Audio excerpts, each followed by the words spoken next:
Hello friends, आप देख रहे हैं अपने चैनल विजन बेस्ड अप्रोच। इस सेशन में हम डिस्कस करने वाले हैं डेफिनेट इंटीग्रल से रिलेटेड एक क्वेश्चन जो कि बहुत ही बेहतरीन क्वेश्चन है। और यह जो वीडियो लेक्चर है स्पेशली क्लास 11, 12 या फिर बीएससी और बीटेक स्टूडेंट्स के लिए है।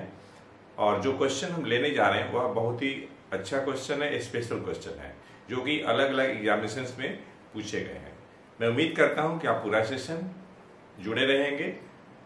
अब और अगर आपको यह वीडियो लेक्चर अच्छा लगेगा, समझ में आ जाएगा, तो एक लाइक करिएगा और नीडी वन को शेयर करना आप नहीं भूलेंगे।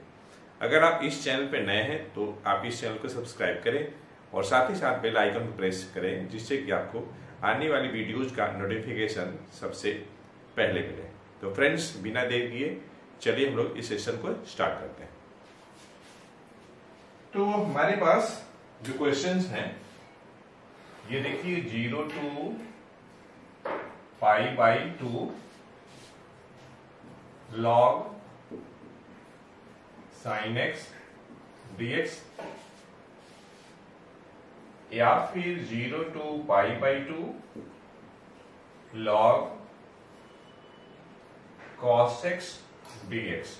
ये हमारे पास दो इंटीग्रल है, ठीक। इसमें से कोई मैं एक करता हूं, चाहे मैं फर्स्ट करूं, सेकेंड आपके लिए होमवर्क रहेगा। और इसमें हम ये भी देखेंगे कि क्या दोनों की वैल्यू सेम है कि डिफरेंट है। ये तो क्वेश्चन करने के बाद समझ में आएगा। या हो सकता है कि आप जानते होंगे कि दोनों की वैल्यू -π/2 log 2 आती है। तो कैसे होगी -π log 2? इन दोनों की वैल्यू -π/2 log 2 कैसे होगी, चलिए हम लोग जानने की कोशिश करते हैं। तो इस क्वेश्चन को करने के लिए हमें डेफिनिट इंटीग्रल की प्रॉपर्टी यूज करनी होगी। हमें डेफिनिट इंटीग्रल की प्रॉपर्टी यूज करनी होगी। थोड़ा हमें लग रहा है कि विजिबिलिटी कम है, तो मैं थोड़ा ब्राइटनेस कम कर रहा हूं। तो ब्राइटनेस थोड़ा अगर कम करेंगे तो आपको लेटर्स अच्छे से दिखेंगे व्हाइट बोर्ड पे, ठीक है। चलिए, तो पहला जो क्वेश्चन है उसे मैं आई मान ले रहा हूं। पहला का क्वेश्चन तो एक ही हम लोग करने वाले हैं। तो ये हमारे पास है, लिमिट है 0 to π/2। मैं इंटीग्रेशन साइन लगाना भूल गया। और ये है आपका log sin x और ये dx। अब मान लेते हैं कि फर्स्ट, ठीक। हमारे पास एक प्रॉपर्टी होता है 0 to a fx dx equal to 0 to a f of a minus x dx। Integrant में x को हमें a minus x से रिप्लेस करना है। यहां d के साथ जो x है आर्गुमेंट, उसमें कोई चेंज नहीं करनी है। या देखिए π/2 है, तो हम क्या करेंगे कि लिमिट तो वही रहेगा। देखिए सेम लिमिट यहां भी है, यहां भी है। फर्क क्या है, यहाँ fx है, यहाँ f of a minus x है। मतलब x के जगह पे a minus x लिखना है, मतलब हमें लिखना है x के जगह पे 90 minus x। तो log sin 90 minus x हो जाएगा। और dx में x को कुछ करना नहीं है, तो ऐसा लिखने से हमें क्या मिलेगा, sin 90 माइनस थीटा आपका होता है cos x। और ये मान लेते हैं कि हमारे पास सेकेंड है। अब मैं ये फर्स्ट और सेकेंड को प्लस करने वाला हूं। तो on adding first and second we get. तो देखिए, जब दो इंटीग्रल को हमें प्लस करना है तो आई यहां भी है और आई यहां भी है, ठीक। तो ये आपका हो जाएगा 2i हो जाएगा।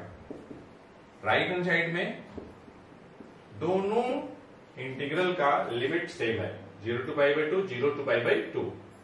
dx log sin x log cos x। तो हमें प्लस करनी है log sin x plus log cos x, और ये हो गया आपका dx हो गया। अब जरा देखिए, log m plus log n, एक रिजल्ट होता है log m plus log n base a equals to log m into n, और ये बेस आपका a। ये प्रॉपर्टीज ऑफ लॉगरिथम है जो कि 9th और 10th में पढ़ाई जाती है, या ये 11th में भी है, ठीक है। तो बेस a प्लस लगा है, यहां m इंटू n कर लेंगे, यहां पे प्लस लगा है, लॉग का बेस नहीं दिया है तो हमें उसके बारे में वरीड नहीं होना है। नंबर साइन x, यहां पे cos x, तो ये हो जाएगा sign x into cos x, और ये आपका dx, ठीक। चलिए इसके बाद हम लोग थोड़ा लिख सकते हैं, और ये आपका 0 to π/2। अब मैं क्या करने वाला हूं कि इस sin x और cos x में मैं 2 से इंटू करने वाला हूं, तो डिसबैलेंस हो जाएगा, तो 2 से डिवाइड भी कर देंगे, ठीक। ये भी तो दिख ही रहा है, एक बार देख लूं, हाँ दिख रहा है, कोई दिक्कत नहीं है। ओके, अब आते हैं, आगे बढ़ते हैं हम लोग। 2 sin x into cos x, एक रिजल्ट होता है 2 sin a into cos a, तो ये होगा sin 2a। यहां पे सेम एंगल a तो sin 2a, यहां पे क्या x है तो sin 2x हो जाएगा। अगर यहाँ पे b रहता, यहाँ पे b होता था, sin 2b हो जाता। तो इसका मतलब ये है कि हमें मिल जाएगा 2i की वैल्यू मिलेगी 0 to π/2 log sin 2x upon 2, और ये आपका dx, ठीक। अब जरा देखा जाए 0 to π/2 log m/n, रिजल्ट होता है log का log m अपॉन n, और ये बेस a है, तो ये होता है आपका log m minus log n होता है, ठीक है। इसको बोलते हैं प्रोडक्ट लॉ, और ये है क्वोशंट लॉ, और ये दोनों का दोनों जो है लॉज ऑफ लॉगरिथम है या प्रॉपर्टीज ऑफ लॉगरिथम है। तो ये आपका हो जाएगा log sin 2x dx minus 0 to π/2 और log 2, और ये आपका dx। यहां पे log 2 कांस्टेंट है, इंटीग्रल साइन के बाहर आ जाएगा, और इसे मैं मान लेता हूं I1। तो इस तरीके से हम देख रहे हैं कि 2i की वैल्यू I1, इसको मैं I1 ले लिया, माइनस log 2, तो फिर यहां क्या बचेगा, यहां आपका बचेगा 1 dx, तो x हो जाएगा, और लिमिट है आपका π/2 to 0। तो इस तरीके से हमें 2i की वैल्यू मिल जाएगी I1 माइनस 5/2 log 2 मिलेगी, और ये मान लेते हैं कि 3 है, ठीक। अब हम लोग क्या करने वाले हैं कि I1 को सॉल्व करने वाले हैं। I1 कितना है, तो 0 to π/2 log sin 2x, और ये dx, ये है। अब हम क्या करेंगे कि मैं 2x को एज्यूम कर ले रहा हूं t लेफ्ट, ठीक। सब्स्टिट्यूशन लगाते हैं, तो यहां से हमें dx मिल जाएगी dt 2 मिल जाएगी, dx की वैल्यू dt/2। यहां पे आर्गुमेंट क्या है, x है, और हम लोग 2x की जगह पे t ले रहे हैं। x की लिमिट यहाँ पे है 0, लोअर लिमिट, अपर लिमिट π/2। अब हमें t की लिमिट चाहिए, तो x 0 रखेंगे, 2 × 0 0, x π/2 रखेंगे, 2 × π/2 तो पाई आ जाएगा। तो इस तरीके से हमें I1 क्या मिलेगा, I1 मिलेगा 0 to π, और ये log sin t, और ये देखिए dx की जगह पे dt/2। ठीक, अब थोड़ा मैं स्पेस बना लूं तो बेटर रहेगा। अब देखिएगा I1 तो 1/2 इंटीग्रेशन साइन के बाहर 0 to π/2, 0 to π/2, और ये आपका हो जाएगा log sin t, और ये dt। ठीक है, सॉरी, लिमिट कितना है, पाई है ना, यहां देखिए लिमिट क्या है, पाई है। अब मैं एक प्रॉपर्टी इस्तेमाल करने वाला हूं डेफिनेट इंटीग्रल का, 0 to 2a fx dx equal to 2 times 0 to a f of x dx if f of 2a minus x is equal to fx। ठीक, इसको मैं देख लूं कि मैं जो प्रॉपर्टी लिखा हूं वो दिख रहा है कि नहीं दिख रहा है। दिख रहा है, बिल्कुल दिख रहा है। तो देखिए यहां पे 2a की जगह पे क्या है, पाई है, और फंक्शन हमारे पास इंटीग्रेंड जो है log sin t है।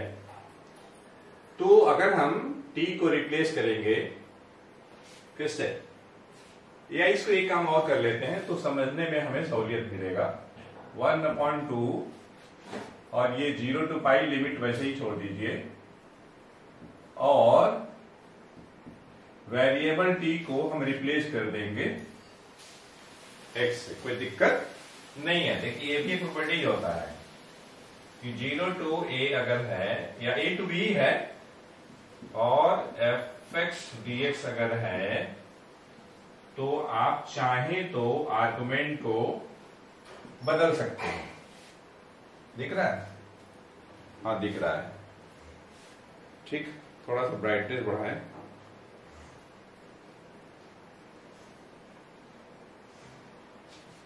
तो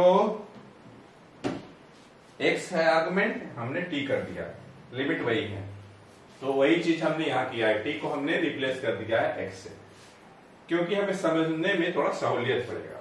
ओके, अब देखिए, अब मैं इसको अप्लाई करने वाला हूं। 2a की जगह पे पाई है, और ये fx हमारे पास log sin x है। तो अगर हम f of pi minus x निकालेंगे तो x की जगह पे पाई माइनस एक्स लिखना होगा, तो sin pi minus x sin x हो जाएगा। मतलब f of pi minus x वही होगा जो fx होगा। तो ये रिजल्ट यहां पे अप्लाई हो जाएगा। तो I1 जो है आपका कितना आ जाएगा, 1/2 पहले से है, 1/2, और ये 2 यहां से आया रिजल्ट से, ये 1/2 आपका पहले से, और ये 0 to, तो फिर π/2 हो जाएगा, और ये देखिए log sin x, और ये dx।